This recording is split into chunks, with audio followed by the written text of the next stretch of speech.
प्राचीन भारत में मगध नाम का एक बहुत शक्तिशाली राज्य हुआ करता था और उसके शासक थे राजा बिम्बिसार। अब देखिए, वो एक ऐसे राजा थे जो अपनी वीरता के लिए तो जाने जाते ही थे, लेकिन उससे कहीं ज्यादा अपनी समझदारी और अपनी दया के लिए मशहूर थे। तो चलिए आज उसी राजा की कहानी में चलते हैं जिसने महानता के मायने ही बदल दिए थे। ये सिर्फ एक अच्छी लगने वाली बात नहीं है, बल्कि ये राजा बिम्बिसार के पूरे शासन का समझिए कि मूल मंत्र था। उनका हर फैसला, उनकी हर नीति बस इसी एक सोच पर टिकी थी कि असली जीत जमीन के टुकड़ों पर नहीं, बल्कि लोगों के दिलों पर राज करने में है। और अपने इसी सपने को हकीकत में बदलने के लिए बिम्बिसार ने अपना साम्राज्य तलवार के दम पर नहीं खड़ा किया। उन्होंने इसे नीति, ज्ञान और न्याय जैसे मजबूत स्तंभों पर बनाया। आइए एक एक करके उनके शासन के इन्हीं स्तंभों को थोड़ा करीब से देखते हैं। उनके शासन का जो पहला और सबसे जरूरी स्तंभ था, वो था न्याय। एक निष्पक्ष और बुद्धिमान जज के तौर पर बिम्बिसार की शोहरत दूर दूर तक फैली हुई थी। एक दिन की बात है, उनके दरबार में दो किसान आए आपस में झगड़ते हुए।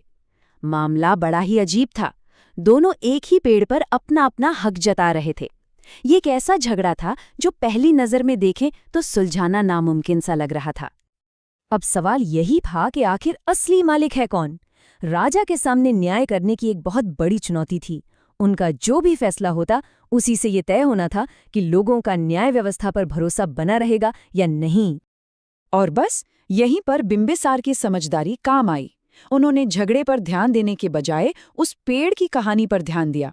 उन्होंने पूछा, अच्छा ये बताओ, बीज किसने बोया था, मिट्टी की देखभाल कौन करता था, और इसकी ठंडी छाया में कौन बैठता था।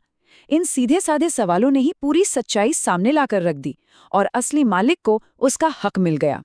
इस एक फैसले ने लोगों के मन में न्याय के लिए भरोसा और भी पक्का कर दिया। न्याय के बाद बिम्बिसार का दूसरा सिद्धांत था शांति का रास्ता।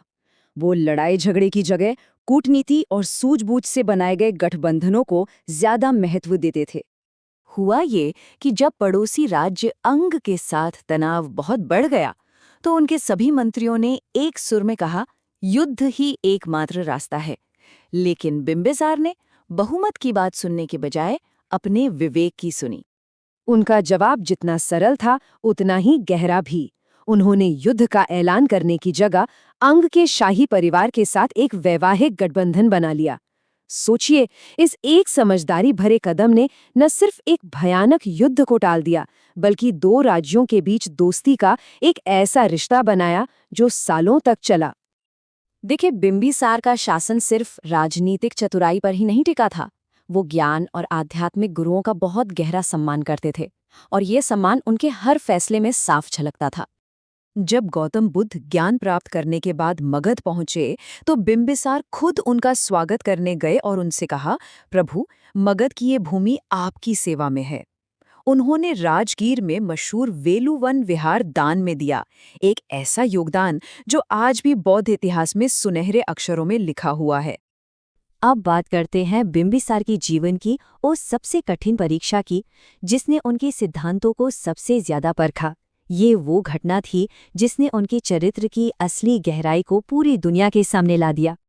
सत्ता के लालच में आकर उनके अपने ही बेटे अजातशत्रु ने उन्हें बंदी बना लिया। ये एक ऐसा धोखा था जिसने पूरे राज्य को हिला के रख दिया था। लेकिन उस कैद में भी बिम्बिसार का जवाब नफरत नहीं, बल्कि करुणा थी। उन्होंने अपने बेटे को माफ कर दिया। उन्होंने ये साबित कर दिया कि उनका चरित्र किसी भी हालत से कहीं ज्यादा मजबूत था। उन्होंने दिखाया कि असली ताकत बदला लेने में नहीं, बल्कि माफ कर देने में होती है।